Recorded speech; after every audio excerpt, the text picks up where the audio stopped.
Textile અને diamond city તરીકે ઓળખાતું સુરત શહેર હવે દેશમાં ઓર્ગન ડોનર શહેર તરીકે ખ્યાતિ પામી રહ્યું છે. લેઉવા પટેલ સમાજના 46 વર્ષીય કિરણકુમાર રમેશભાઈ વેકરિયાના પરિવારે ડોનેટ લાઈફના માધ્યમથી કિરણકુમારના લીવર, કિડની અને ચક્ષુઓનું દાન કરી 5 વ્યક્તિઓને નવજીવન બક્ષી માનવતાની મહેક ફેલાવી સમાજને નવી દિશા બતાવી છે. મૂળ ગામ મોલડી, તાલુકો સાવરકુંડલા, જિલ્લા અમરેલી, વતની હાલમાં opera royal residency, Kholvad road, Pasodara પાટિયા પાસે ખોલવડ, સુરત ખાતે રહેતા અને મકાન લે વેચની દલાલી કરતા કિરણકુમાર 11 એપ્રિલના રોજ વરાછા સીમાડા નાકા પાસે ખોડલ રેસ્ટોરન્ટમાં ટિફિન લેવા ગયા હતા. ટિફિન લઈને પોતાના ઘરે પાસોદરા પાટિયા જતા હતા ત્યારે લસકાણા રેલવે બ્રિજ પાસે અજાણ્યા વાહન ચાલકે ટક્કર મારતા તેઓ મોટરસાયકલ પરથી નીચે પડી જતા માથામાં ઈજાઓ થવાથી બેભાન થઈ ગયા હતા.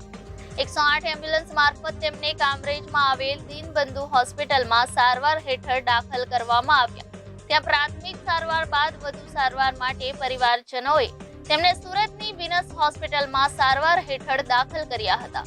નિદાન માટે સીટી સ્કેન કરાવતા બ્રેઇન હેમરેજ અને મગજમાં લોહીનો ગથ્થો જામી ગયો હોવાનું નિદાન થયું હતું.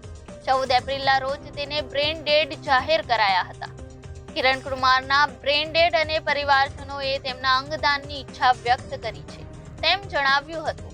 ડોનેટ લાઈફની ટીમે હોસ્પિટલ પહોંચી કિરણકુમારના પિતા રમેશભાઈ, ભાઈ દિનેશભાઈ, કાકા નીતિનભાઈ અને જયેશભાઈ, મામા રસિકભાઈ અને હિતેશભાઈ તેમજ વેકરિયા પરિવારના અન્ય સભ્યોને અંગદાનનું મહત્વ અને તેની સમગ્ર પ્રક્રિયા સમજાવી હતી. કિરણકુમારના ભાઈ દિનેશભાઈએ જણાવ્યું હતું કે અમે વારંવાર વર્તમાન પત્રોમાં અંગદાનના સમાચારો વાંચતા હતા. અંગદાન કાર્ય એક ઈશ્વરીય કાર્ય છે. શરીર રાખ થઈ જવાનું છે ત્યારે મારા ભાઈના જેટલા પણ અંગોનું દાન થઈ શકતું હોય તે કરાવીને ઓર્ગન નિષ્ફળતાના દર્દીઓને નવજીવન આપવા માટે આપ આગળ વધો.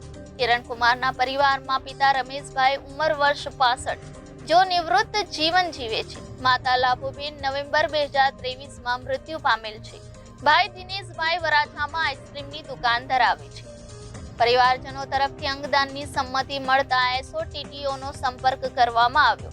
એસઓટીટીઓ દ્વારા લીવર સુરતની કિરણ હોસ્પિટલને, 2 કિડનીમાંથી 1 કિડની અમદાવાદની સિમ્સ હોસ્પિટલ અને બીજી કિડની સ્ટર્લિંગ હોસ્પિટલને ફાળવવામાં આવી હતી. લીવરનું દાન સુરતની કિરણ હોસ્પિટલે સ્વીકાર્યું હતું જ્યારે ચક્ષુઓનું દાન લોક દ્રષ્ટિ ચક્ષુ બેંકે સ્વીકાર્યું હતું. દાનમાં મેળવવામાં આવેલ લીવરનું ટ્રાન્સપ્લાન્ટ મુંબઈના રહેવાસી 59 વર્ષીય વ્યક્તિમાં સુરતની કિરણ હોસ્પિટલમાં કરવામાં આવ્યું હતું. દાનમાં મેળવવામાં આવેલ 2 કિડનીઓનું ટ્રાન્સપ્લાન્ટ અમદાવાદની સિમ્સ હોસ્પિટલ અને સ્ટર્લિંગ હોસ્પિટલમાં 2 જરૂરિયાત દર્દીઓમાં કરવામાં આવશે. માનવતાના આ મહાયજ્ઞમાં અમૂલ્ય અંગોનું દાન આપનાર કિરણકુમાર રમેશભાઈ વેકરિયાના પરિવારની ડોનેટ લાઈફ ભાવ વંદના કરે છે. તેમના પરિવારજનોને તેમના આ સેવાકીય સંકલ્પ બદલ ઋણ સ્વીકારીએ છીએ. Reporter Arvind Rathod, Janadesh news, Surat.